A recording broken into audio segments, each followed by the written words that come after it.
Hello friend, फिर से आ गए हैं अपने क्लास 11th बिजनेस स्टडीज़ के कुछ नए चैप्टर के साथ, जिसका नाम है social responsibilities of business and business ethics.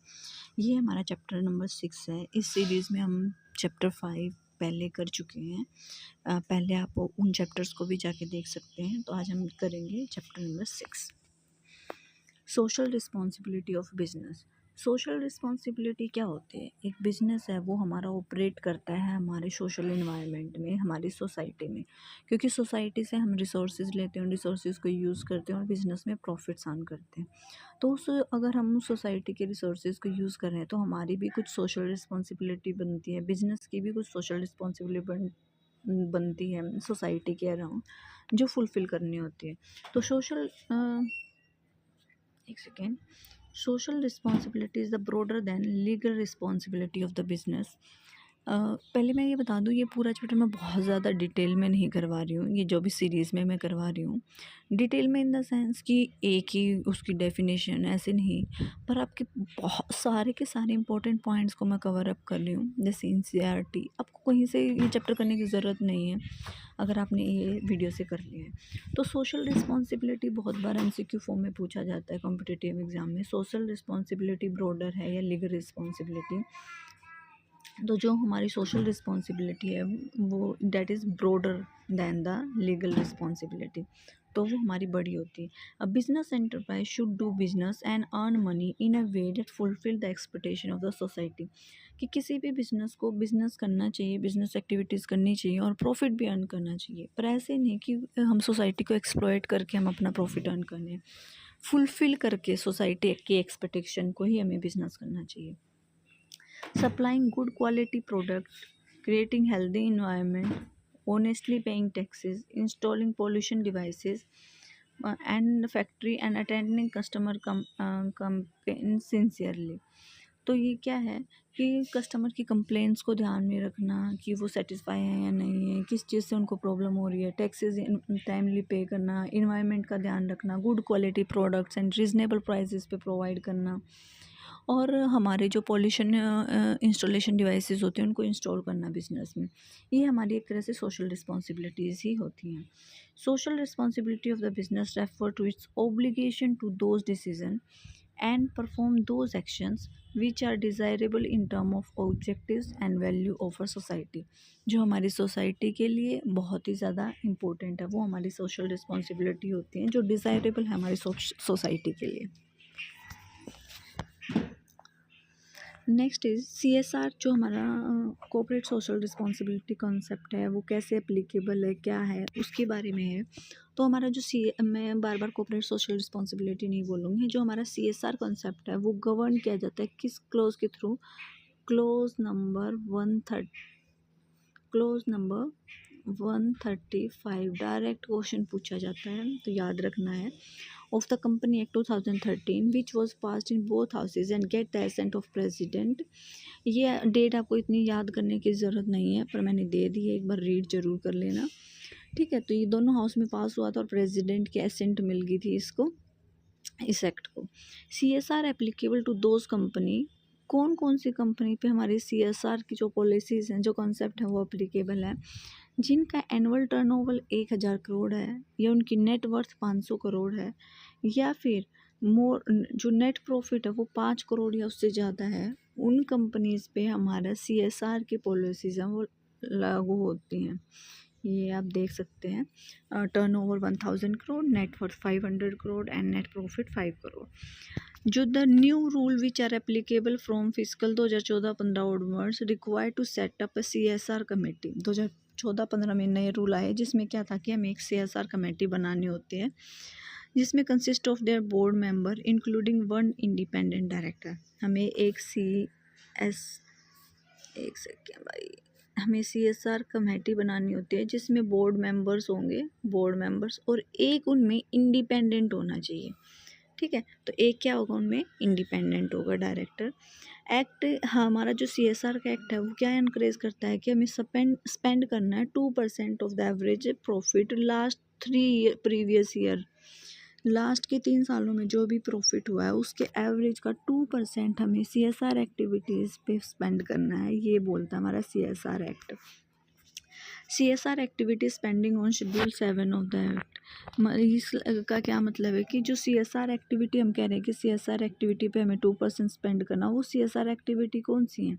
तो शेड्यूल 7 में कुछ एक एक्टिविटीज़ मेंशन हैं जो जिन पे हमें स्पेंड करना है, और उन्हीं को हम CSR, एक सेकेंड, उन्हीं को हम CSR एक्टिविटी बोलते हैं। CSR activity only taken in India is considered. जो CSR एक्टिविटी हमने इंडिया में ही करी हैं उन्हीं को हम कंसिडर करते हैं। अदर कंट्री में अगर हमने कोई भी कॉर्पोरेट सोशल रिस्पॉन्सिबिलिटी या CSR एक्टिविटी की है वो इंक्लूडेड नहीं होगी। Activities for the employ of their family member is not consider. अगर हमने कोई एक्टिविटी अपने फैमिली मेम्बर या रिलेटिव्स के लिए की है तो वो भी इंक्लूडेड नहीं होती है, उसको भी जो लॉ है वो कॉर्पोरेट सोशल एक्टिविटी नहीं मानेगा अगर कोई बिजनेस करता है अपनी फैमिली के लिए, अपने रिलेटिव्स के लिए, या फिर आउटसाइड द कंट्री। होप आपको ये कॉन्सेप्ट समझ आ गया होगा कि CSR कॉन्सेप्ट क्या है और किस किस पे एप्लीकेबल है। नेक्स्ट है हमारा कैरोल CSR मॉडल। कैरोल्स एक वो है साइंटिस्ट लगा लो, या फिर बहुत ही जिन्होंने इसमें काम किया था कॉर्पोरेट सोशल रिस्पॉन्सिबिलिटी पे, उन्होंने एक ये मॉडल दिया था। तो सबसे पहले हमारी इकोनॉमिक रिस्पॉन्सिबिलिटी होती है, then legal, then ethical, and then philanthropic, जिसको हम डिस्क्रिशनरी रिस्पॉन्सिबिलिटी भी बोलते हैं। ठीक है, इनमें ये हैं, ये सीक्वेंस में ही होते हैं। इसी सीक्वेंस एक बहुत बार क्वेश्चन है, सॉरी, ये बहुत बार जो बहुत बार ये क्वेश्चन है वो ये सीक्वेंस पूछा जाता है कि सीक्वेंस क्या होगा। Economic responsibility, legal responsibility, ethical responsibility and philanthropic responsibility. ठीक है, तो ये सीक्वेंस पूछा जाता है बहुत बार कैरोल CSR मॉडल में से। नेक्स्ट है हमारा argument for and against social responsibility. Social responsibility हमारे लिए क्यों इम्पोर्टेंट है, क्यों हमें ये करनी चाहिए और क्यों नहीं करनी चाहिए, आर्ग्यूमेंट क्या है इसके अगेंस्ट में। सबसे पहले तो एक है, आपने सुना होगा कैविएट एम्पेटर। कैविएट एम्पेटर में पहले क्या होता था कि be the buyer aware, be the buyer be aware means buyer को अवेयर होना चाहिए कि उसके साथ कोई एक्सप्लॉयटेशन ना हो रहा हो, उसको अच्छे प्रोडक्ट्स मिल रहे हो, रीज़नेबल प्राइस पे मिल रहे हो, कोई भी उसके साथ चीटिंग या फ्रॉड ना हो रहा हो। लेकिन ये कॉन्सेप्ट है जो अब चेंज हो गया है। पहले ये कैविएट एम्पेटर था, अभी कैविएट वेंडर हो गया है। इसमें क्या होता है कि be the seller be aware while selling the goods, कि उसको अच्छे प्रोडक्ट सेल करने, क्योंकि customer is the king of the market. तो जो principle of the caveat emptor है has been substituted by the principle of customer is a king. अब हमारे कुछ आर्ग्यूमेंट है जो फेवर में है किसके, social responsibility, corporate social responsibility के, कि हमें ये क्यों करना चाहिए। सबसे पहले है justification for existence and growth. अगर हमें किसी भी बिजनेस में जस्टिफिकेशन चाहिए है कि हम अपना बिजनेस अच्छे से कर रहे हैं, या फिर उसी बिजनेस में हमें इन फ्यूचर ग्रोथ चाहिए, तो बहुत ज़रूरी है कि हम कॉर्पोरेट सोशल रिस्पॉन्सिबिलिटीज़ को फॉलो करें। क्योंकि किसी भी प्रोडक्ट को बनाने के लिए बिजनेस है, जो रॉ मटेरियल है वो सोसाइटी से लेता है, तो जो कॉर्पोरेट सोशल रिस्पॉन्सिबिलिटी है उसमें कुछ कंट्रीब्यूट करें। नेक्स्ट पॉइंट है वो हमारा नंबर 2, वो क्या है कि long term interest of the firm. अगर किसी भी बिजनेस को, फर्म को लॉन्ग टर्म के लिए सर्वाइव करना है, लॉन्ग टर्म के लिए अपने प्रॉफिट अर्न करने हैं, तो भी कॉर्पोरेट सोशल रिस्पॉन्सिबिलिटी को फॉलो करना बहुत ही ज़रूरी है। Next is avoidance of government regulation. Government अगर गवर्नमेंट इंटरफेयर ना करे बीच में, गवर्नमेंट कोई रूल्स लेके ना आए, तो भी हमें कॉर्पोरेट सोशल रिस्पॉन्सिबिलिटी को फॉलो करना चाहिए। क्योंकि देखो, कोई भी बिजनेस रन कर रहा है सोसाइटी में, तो पोल्यूशन भी होता है, तो उसके लिए क्या है कि गवर्नमेंट का इंटरफेरेंस इंक्रीज़ हो जाता है। तो जिसकी वजह से अगर हम उसको अवॉइड करना है तो हमें CSR एक्टिविटीज़ को फॉलो करना चाहिए। Next is maintenance of society. Society के मेंटेनेंस के लिए भी CSR एक्टिविटीज़ इंपॉर्टेंट हैं कि अच्छी क्वालिटी के प्रोडक्ट्स आएँ, नेचर को अफेक्ट ना करें, और ये सारी चीज़ें। Availability of resources with business. ठीक है, CSR एक्टिविटीज़ इसलिए ज़रूरी हैं कि हम अच्छा बिजनेस एक्टिविटीज़ कर सकें अपने बिजनेस में, क्योंकि अगर हम CSR एक्टिविटीज़ करेंगे तो सोसाइटी भी हमें सर्व करने के लिए रेडी रहेगी। Conversion problems into opportunity. हमारी प्रॉब्लम्स को अपॉर्चुनिटीज़ में क्रिएट करने के लिए भी सोशल रिस्पॉन्सिबिलिटीज़ हमारे लिए हेल्पफुल होती हैं। Better environment for doing business, हमें बेटर इन्वायरमेंट मिलता है बिजनेस को डन करने के लिए। ठीक है, holding business responsibility for social holding business responsible for social problem, society की प्रॉब्लम को भी बिजनेस ध्यान से देखता है। यही नहीं कि सिर्फ प्रॉफिट अर्न करना है और अपनी बिजनेस प्रॉब्लम को ही सॉर्ट आउट करता है। अगर कॉर्पोरेट सोशल रिस्पॉन्सिबिलिटी और उस पर ध्यान देता है तो बिजनेस है जो वो रिस्पॉन्सिबल होता है सोशल प्रॉब्लम्स के लिए भी। तो ये कुछ एक पॉइंट्स थे जो हमारे इन फेवर थे, कॉर्पोरेट सोशल रिस्पॉन्सिबिलिटी हमें क्यों करनी चाहिए। ठीक है, तो हमारे कस्टमर्स के लिए, सोसाइटी के लिए, एनवायरनमेंट के लिए, रेगुलेशन को कम करने के लिए, ये सारे कुछ एक फैक्ट हैं जिसके लिए हमें ये सब करना चाहिए। Next is the argument against social responsibility, violation of profit maximisation objective. One of the main objective क्या है हमारा बिजनेस सेटअप करने का, प्रॉफिट मैक्सिमाइजेशन। हम CSR एक्टिविटीज़ पे स्पेंड करेंगे, उन पे ज़्यादा फोकस करेंगे, मैनेजरियल एक्टिविटी उन पे ज़्यादा अप्लाई करेंगे, तो हमारा जो मेन ओवरऑल मेन ऑब्जेक्टिव है बिजनेस का, टू अर्न और मैक्सिमाइज द प्रॉफिट, वो हमारा कम हो जाएगा और उस पर बिजनेस ज़्यादा ध्यान नहीं दे पाएंगे। Next is burden on consumers. जो भी CSR एक्टिविटीज़ बिजनेस करते हैं वो ultimately they do not spend from their pocket, वो अल्टीमेटली चार्ज करते हैं किससे, प्रोडक्ट्स, मतलब प्रोडक्ट पे ऐड ऑन करके कस्टमर से चार्ज करते हैं। तो ये बर्डन हो जाता है कंज्यूमर के ऊपर भी। Next is lake of social skills, only business knowledge business has. जो भी बिजनेस एंटरप्राइज के मैनेजर्स होते हैं, बिजनेस एंटरप्राइजेस के पर्सन्स होते हैं, उनमें सोशल स्किल्स कम होते हैं CSR एक्टिविटीज़ को लेके, क्योंकि वो बिज़नेस करने के लिए या बिज़नेस एक्टिविटीज़ की नॉलेज उनको ज़्यादा होती है। तो लेक होता है सोशल स्किल्स का for the corporate social responsibilities. Next is the lack of broad public support, public भी बहुत ज़्यादा सपोर्ट नहीं करती है। ठीक है, कॉर्पोरेट सोशल रिस्पॉन्सिबिलिटी में वो सोचते हैं कि वो अल्टीमेट हमसे ही चार्ज करेंगे, तो वो बहुत ज़्यादा सपोर्ट कस्टमर्स दिखाते नहीं हैं। तो ये कुछ पॉइंट है जो अगेंस्ट है सोशल रिस्पॉन्सिबिलिटी के। होप आपको समझ आ रहा होगा अब तक हमने क्या क्या पढ़ा है कि कॉर्पोरेट सोशल रिस्पॉन्सिबिलिटी क्या होता है। हमारा CSR ज़्यादा ब्रॉडर टर्म है या लीगल टर्म ब्रॉडर है। क्या एप्लीकेबिलिटी है कि हम किन किन कंपनीज़ पे एप्लीकेबल होता है, जिनका टर्नओवर 1000 करोड़, जिनकी नेटवर्थ 500 करोड़, ये नेट प्रॉफिट 5 करोड़ होता है, कितनी सोशल एक्टिविटीज़ पे खर्च करना होता है, तो 2% of the average profit of last 3 years. ठीक है, तो ये कुछ एक पॉइंट इन फेवर और अगेंस्ट हमने पढ़े हैं। कैरोल CSR मॉडल अभी तक हमने पढ़ा है।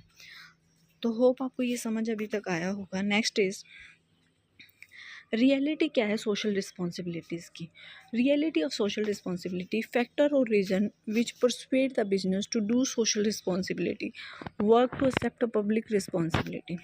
Means reality of social responsibility का क्या मतलब है कि ऐसे कौन से फैक्टर्स हैं जो किसी भी बिज़नेस को परसुएड करते हैं कि हमें कॉर्पोरेट सोशल रिस्पॉन्सिबिलिटीज़ की जो एक्टिविटीज़ हैं वो करनी चाहिए। सबसे पहला है कि थ्रेट ऑफ पब्लिक रेगुलेशन, मतलब सबसे पहला डर क्या है कि गवर्नमेंट का रेगुलेशन ना हो हमारे बिजनेस में, गवर्नमेंट का कोई भी इंटरफेयर ना हो। तो ये एक चीज़ है जो सबसे पहले परसुएड करती है किसी भी बिजनेस को CSR एक्टिविटीज़ को परफॉर्म करने के लिए। Next is pressure of labour movement. ये बहुत सारी ट्रेड यूनियंस हैं, लेबर यूनियंस हैं बनी होती हैं, वो फोर्स करती हैं, वो परसुएड करती हैं कि हमें CSR एक्टिविटीज़ पे स्पेंड करना है, तो उनका प्रेशर होता है लेबर यूनियंस का।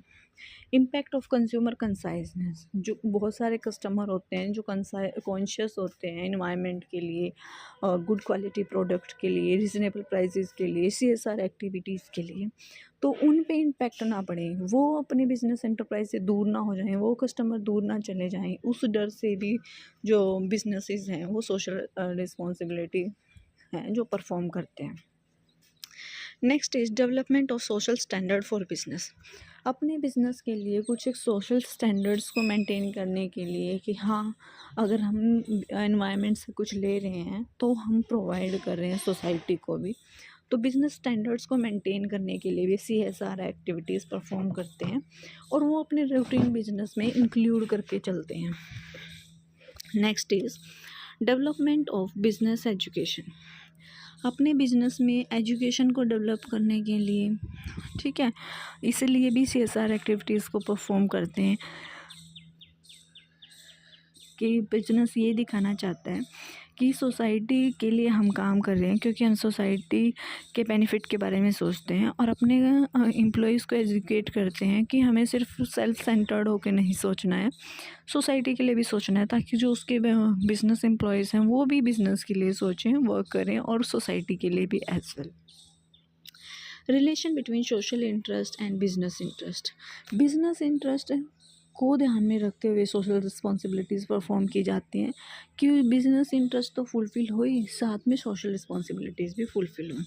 Development of professional managerial skill तो वो होते हैं, हाँ, CSR एक्टिविटीज़ में भी डेवलप करने के लिए CSR एक्टिविटीज़ बिजनेस कंडक्ट करते हैं कि उस चीज़ में भी हमारे स्किल डेवलप हो सके।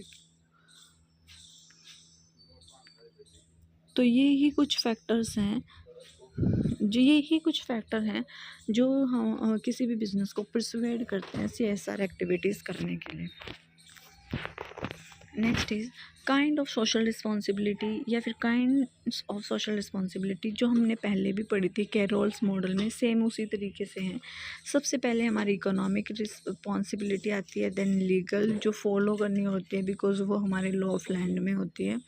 एथिकल रिस्पॉन्सिबिलिटी होती है अपने रिलीजन की रिस्पेक्ट करने के लिए जो हम एक्टिविटीज़ परफॉर्म करते हैं। एंड डिस्क्रिशनरी रिस्पॉन्सिबिलिटी होती है जिसको हमने उसमें फिलैंथ्रोपिक रिस्पॉन्सिबिलिटी पढ़ा था, ये जो वॉलेंटरी होती है हेल्थ से एजुकेशन से रिलेटेड इन द सोसाइटी।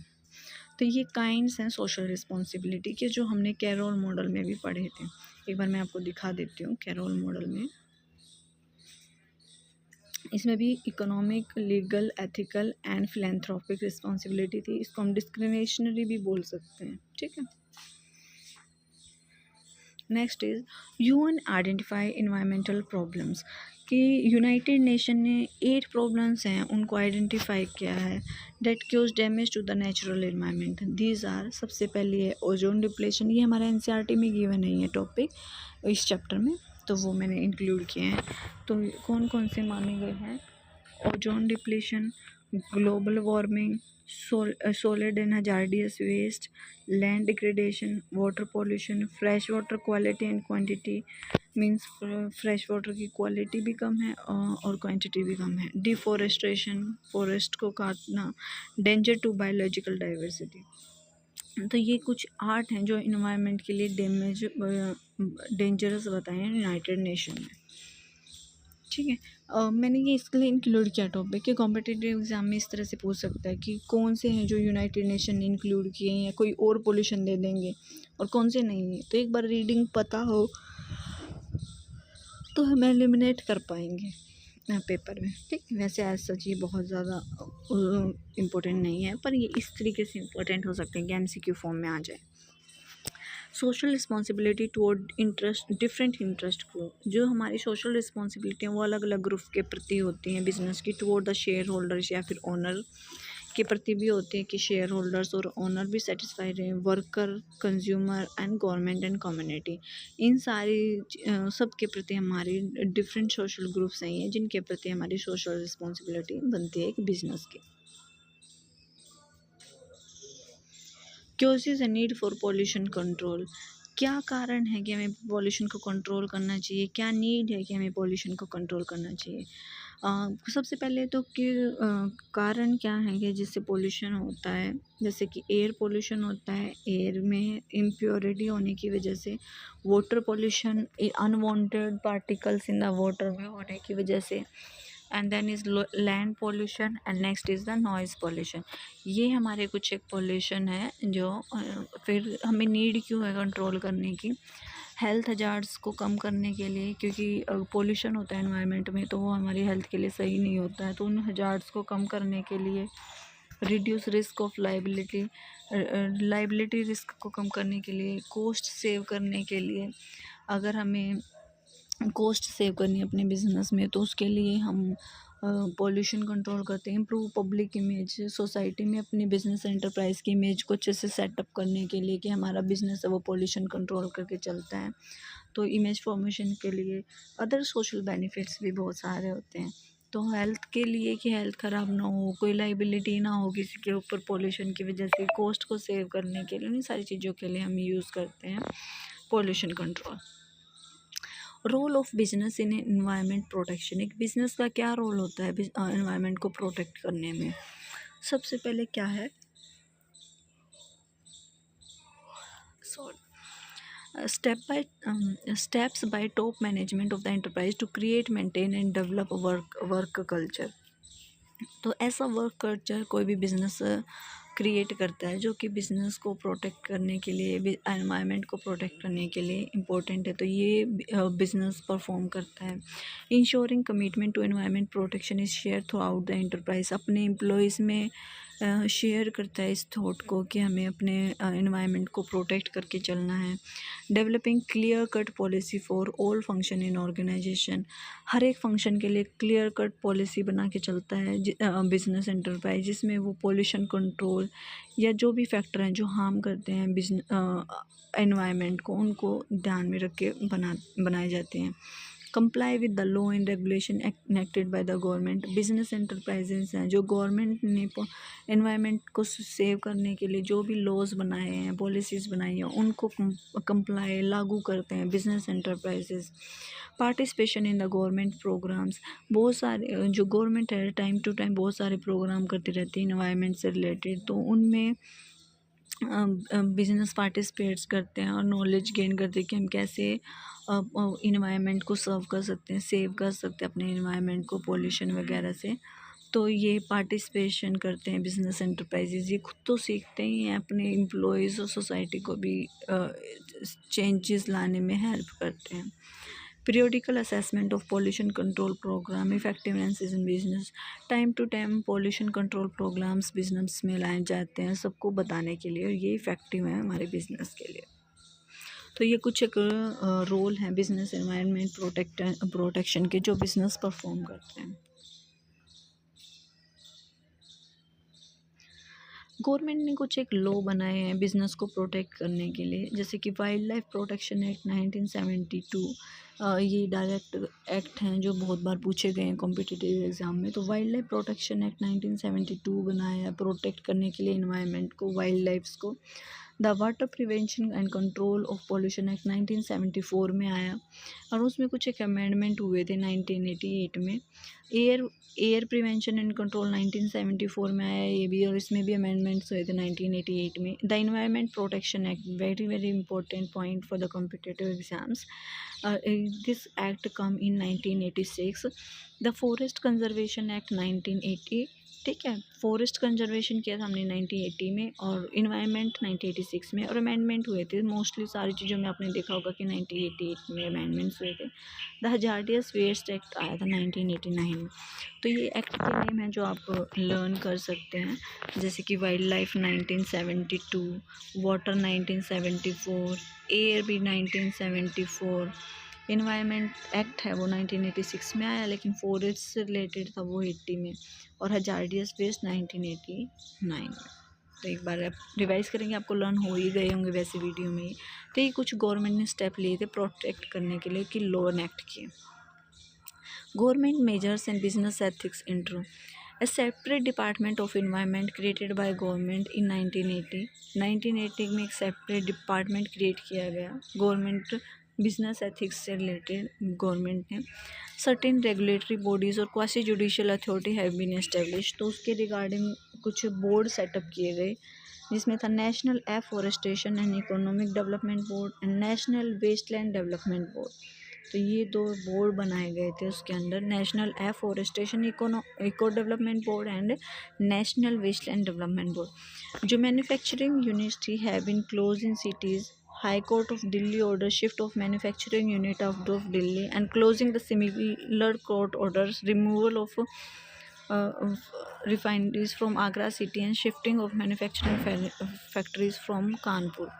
तो दिल्ली से, आगरा से और कानपुर से इन फैक्ट्रीज़ को शिफ्ट किया गया था इसके अंदर ही, बिजनेस एथिक्स के अंदर ही, ताकि हमारे इन्वायरमेंट पे ज़्यादा इफेक्ट ना पड़े। Various education programmes and seminars on creating awareness and resources are being organised regularly. Government regularly programmes and seminars करवाते, हमने पहले भी पढ़ा था। Government has laid down environment action plan. Environment से रिलेटेड कुछ एक एक्शन प्लान भी हैं जो गवर्नमेंट ने डिफ़ाइन किए हैं। तो सबसे पहले तो क्या है कि कुछ एक बॉडी सेटअप की गई है, national afforestation and economic development board and national waste land development board. और ये कुछ स्टेप्स हैं कि सेमिनार करवाता है, एक्शन प्लान डिसाइड किया है, कुछ एक फैक्ट्रीज हैं जो आउट ऑफ सिटी शिफ्ट कर दी गई हैं because of the environment of the society. Next is business ethics. Business ethics क्या होते हैं?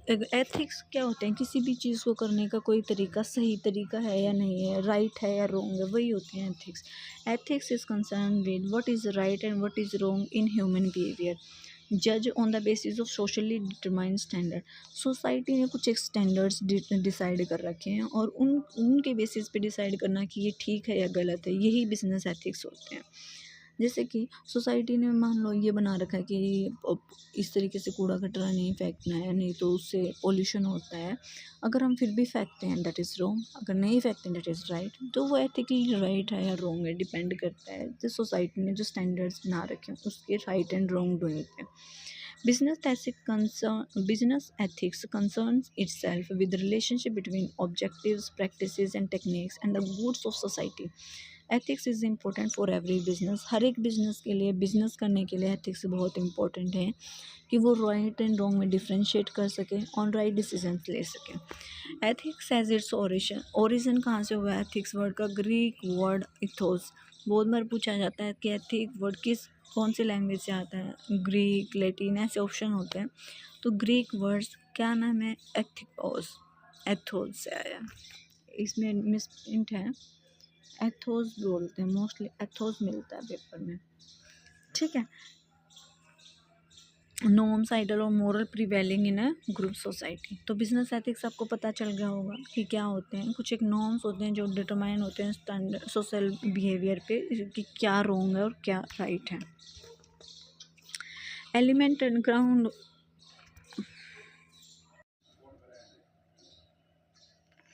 Element and ground rule of business ethics. Elements क्या हैं बिजनेस एथिक के?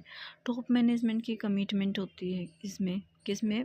एथिक्स में, कि बिजनेस एथिक्स हैं, रूल्स हैं, पॉलिसीज़ हैं, वो टॉप मैनेजमेंट बनाती है। कोड ऑफ कंडक्ट होता है, पब्लिक कोड ऑफ कंडक्ट होता है कि कैसे बिहेव करना है, कैसे नहीं करना है। एस्टेब्लिशमेंट ऑफ कंप्लायंस मैकेनिज्म, सिर्फ कोड बना के नहीं छोड़ दिया जाता, उसको अप्लाई भी करवाया जाता है बिजनेस में। Involve employees at all level, किसी टॉप लेवल के लिए ही नहीं बनाए जाते हैं ये कोड्स ऑफ कंडक्ट या एथिक्स हैं जो ये हर लेवल पे फॉलो किए जाते हैं। मेजरिंग रिजल्ट, और चेंजेस भी देखे जाते हैं, मेजर किए जाते हैं कि फॉलो हुए नहीं हुए। ये हैं elements of business ethics. Ground rule of ethics क्या है? कि सबसे पहले जो ग्राउंड रूल है कि क्या क्या होना चाहिए एथिक्स में? ट्रस्टवर्दी होना चाहिए, एक दूसरे के लिए रिस्पेक्ट होनी चाहिए, ओन रिस्पॉन्सिबिलिटी होनी चाहिए, बी फेयर होना चाहिए डीलिंग में, be caring toward the wellbeing of others, prove to be good citizen. ये कुछ एक ग्राउंड्स हैं एथिक्स के, ये सारे चीज़ें होनी चाहिए एथिकल पर्सन में, ठीक है। और एलिमेंट क्या क्या बताया मैंने? Top management, code of conduct establish करता है, कंप्लायंस होना चाहिए उन कोड ऑफ कंडक्ट का, सारे लेवल्स पे होना चाहिए और मेजर करते हैं रिजल्ट को। Next is triple bond line and iron law of responsibility. Triple bottom line of CSR क्या होती है? People, planet, profit. Evaluate company performance on these 3 basis. In 3 basis पे इवेलुएट करते हैं, पीपल, प्लैनेट एंड प्रॉफिट। बहुत बार MCQ पूछा जाता है कि इनमें से कौन सा है, 4 दे दिए जाएंगे PPP, उनमें से 3 सेलेक्ट करने होते हैं। जैसे पीपल, प्रोसेस, प्लानेट, प्रॉफिट दे देंगे, तो पीपल, प्लानेट, प्रॉफिट होता है हमारा triple bottom line of CSR, ठीक है। Iron law of responsibility says that business exist because they perform invaluable service for the society. Iron law of responsibility के क्या कहता है कि बिजनेस एग्जिस्ट ही इसलिए करता है कि क्योंकि वो सोसाइटी को सर्व कर रहा है। इम्प्लीकेशन ऑफ बिजनेस, इम्प्लीकेशन क्या है बिजनेस के? अकाउंटेबल होना चाहिए बिजनेस, सस्टेनेबिलिटी, एथिकल कंडक्ट होना चाहिए, social contribution and government regulations. ये कुछ एक इम्प्लीकेशन है फॉर बिजनेस कि कि बिजनेस को कैसे कंप्लाई करना चाहिए, क्या क्या चीज़ें। तो अकाउंटेबल होना चाहिए बिजनेस, सस्टेनेबल होना चाहिए, ethical code of conduct follow करने चाहिए, सोशली कंट्रीब्यूट करना चाहिए एंड गवर्नमेंट रेगुलेशंस को फॉलो करना चाहिए। ये कुछ एक इम्प्लीकेशन है जो एक बिजनेस को फॉलो करनी चाहिए। ठीक है। हाँ, and this is our chapter number 6 which is related to CSR। All important points related to this chapter we have covered in this video. आप एक बार में समझ आते हैं, वेल एंड गुड। अगर नहीं आता तो आप रिवाइज कर देख सकते हैं वीडियो को। अगर आप ये वीडियो लगा के फिर अपनी NCERT बुक को पढ़ेंगे तो आपको बहुत ज़्यादा ईजी लगेगी और आपका चैप्टर बहुत ही जल्दी कवर हो जाएगा। मान लो हाफ एन आवर की ये वीडियो है तो आप इसको 2x की स्पीड पे 15 मिनट में कवर अप कर सकते हैं और आपको चैप्टर क्रिस्टल क्लियर हो जाएगा। और आप अगर फिर रीडिंग लेंगे अपनी NCERT से या किसी भी बुक से जो आप रेफरेंस बुक यूज़ कर रहे हैं तो ये बहुत ही अंडरस्टैंडेबल होगा आपके लिए। ये सीरीज़ बहुत ही ज़्यादा इम्पोर्टेंट है। आपको लगेगा कि ये तो बहुत ज़्यादा हो रहा है, बहुत ज़्यादा नहीं हो रहा है। कॉम्पिटिटिव एग्ज़ाम में ऐसे ही क्वेश्चन पूछे जाते हैं जो मैंने इंक्लूड किए हैं कि ट्रिपल बॉटम लाइन CSR में क्या होता है, people planet profit, iron responsibility क्या होती है, बिजनेस की इम्प्लीकेशंस क्या होती हैं, इनमें से कौन सी इम्प्लीकेशंस नहीं हैं। इस तरीके से मैंने जो भी इस चैप्टर से रिलेटेड, मतलब कि क्लास 11th के जो चैप्टर दिया हुआ है उससे रिलेटेड जो भी चीज़ें या क्वेश्चन पूछे जा सकते हैं वो सब इंक्लूड किए हैं। अगर आपको ये वीडियो अच्छा लगा है तो लाइक शेयर एंड सब्सक्राइब जरूर, लाइक शेयर एंड सब्सक्राइब जरूर करें। Thank you so much. कोई आपको ये लग रहा है कि इसमें कोई करेक्शन की ज़रूरत है तो वो भी ज़रूर बताना। Most welcome in the comment section. Thank you so much.